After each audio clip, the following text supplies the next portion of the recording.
अस्सलामुअलैकुम जी, की हाल है सारे वीरां दा। साडी तैयारी मुकम्मल हो गई है। वेखो बैग शैग हुण मुकम्मल हो गए ने। आ बाबे हरी हुण पैंट शर्ट ट्राउजर शर्ट पा के ऐनक भी ला ले नाल भाई फैजान बैठे ने।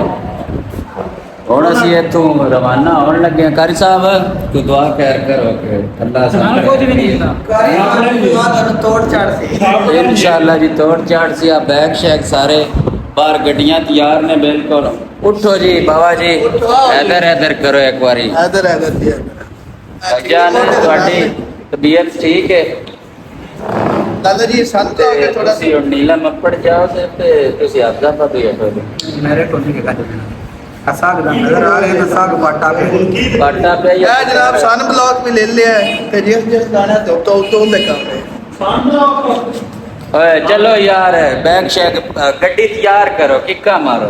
ਠੀਕ ਹੈ ਜੀ, ਹੁਣ ਅਸੀਂ ਤੁਹਾਨੂੰ ਨਾਲ ਨਾਲ ਦੱਸਦੇ ਜਾਵਾਂਗੇ ਜਿੱਥੇ ਜਿੱਥੇ ਸਟੇ ਹੋਇਆ, ਜਿਹਦੇ ਜਿਹਦੇ ਜਾਣਾ ਹੈ। ਠੀਕ ਹੈ, ਲਓ ਜੀ ਜਨਾਬੇ ਆਲੀ, ਹੁਣ ਅਸਾਂ ਆਪਣਾ ਨਵੀਂ ਆਬਾਦੀ ਆ। ਪੰਪ ਤੁਹਾਡੇ ਦਾ ਕੀ ਨਾਂ ਹੈ? ਜ਼ੂਮ ਪੰਪ ਤੋਂ ਟੈਂਕੀਆਂ ਫੁੱਲ ਕਰਾ ਲਈਆਂ ਨੇ। ਜ਼ੂਮ ਕਰਕੇ ਬਣਾਵਾ ਸੀਨਾ ਸਾਹਿਬ ਤੇ ਲਾਲਾ ਜਿਹੜਾ ਆਪਣੀ ਗੜੀ ਦਾ ਟਾਈਮ ਨੀਲਮ ਵੈਲੀ ਨਾਲ ਸੈੱਟ ਕਰਦਾ ਪਿਆ ਨੇ। ਇਦੋਂ ਮੂੰਹ ਕਰ ਇੱਦੇ ਵੀ ਜ਼ਰ ਨੂੰ ਸਾਈ ਅੱਗ ਲਾਈ ਖਲੋਤੇ ਹੈ। ਟੈਂਕੀ ਉਹਨੇ ਫੁੱਲ ਕਰਾ ਲਈ ਹੈ। ਤੁਹਾਡੀ ਤਾਂ ਮੁੜ 24 ਘੰਟੇ ਹੀ ਫੁੱਲ ਹੁੰਦੀ। ਹੁਣ ਸਾਡੀ ਬਣਦੀ ਹੋਵੇ ਬੈਗ ਤੋਂ। ਅੱਛਾ, ਬੈਗ ਤੋਂ ਬੜੀ ਚਾਸ ਹੁੰਦੀ ਹੈ ਯਾਰ। ਦੱਸੋ ਤੁਸੀਂ ਆਪ ਦੱਸਣਾ ਹੈ। ਆਪ ਦਾ ਵੇਲ ਯਾਰ ਮੇਰਾ ਹੱਥ ਹੀ ਨਹੀਂ ਨਾ ਫਿਰਦਾ ਬੈਕ ਕੈਮਰੇ ਤੋਂ ਬੈਦਰ ਬੈਗ ਆਣ ਬਹਿ ਕੇ ਧਿਆਨ ਇੱਦੇ ਆ ਗਿਆ ਵੇਖੋ। ਹੁਣ ਤੋਂ ਫਰੰਟ ਤੇ ਬਣਾ ਤੇਰੀ ਲੜਾਈ ਹੋ ਗਈ। ਵੇਖੋ ਸਾਰ ਨਾਲ ਸੋਹਣਾ ਜਿਹੜਾ ਬਾਈਕਰ ਹੈ ਨਾ। हाँ जी, है माशाल्लाह नाज़िम शाह ने जनाब पीरे तरीकत रहबे शरीयत शोला बयान ਜਿੰਨਾ ਸੰ ਦੋ TikTok star। ਹਾਥੀ ਦੇ ਡੈਸ਼ ਨਾਲ ਬੰਨ ਕੇ ਰੱਖਿਆ ਹੈ। किंदे नाल ਹਾਥੀ ਦੇ अच्छा ਇਨਮੇ ਦੱਸਿਆ ਸੀ 40 ਮਿੰਟ ਦਾ ਟਾਈਮ ਮੇਰਾ ਲੱਗਣਾ ਤੇ ਮੈਂ 40 ਗੁਆ ਨਹੀਂ ਬੈਠ ਡੈਸ਼ ਅਸੀਂ ਸਵੇਰੇ 10 ਵਜੇ ਦਾ ਤੁਹਾਨੂੰ ਆ ਕੇ ਟੋਰ ਤੋਂ ਉੱਤੀ ਦਾ ਦੇਰ ਆ ਗਿਆ ਕੁਝ ਦੀਆਂ ਕਰੇ ਫਿਰ ਆਪਣੀ ਵਾਰੀ ਰੋੜੋ। ਇਹ ਵੀ ਗੱਲ ਯਾਦ ਰੱਖੀ ਬਾਅਦ नहीं माजरत मैं नहीं हम करता।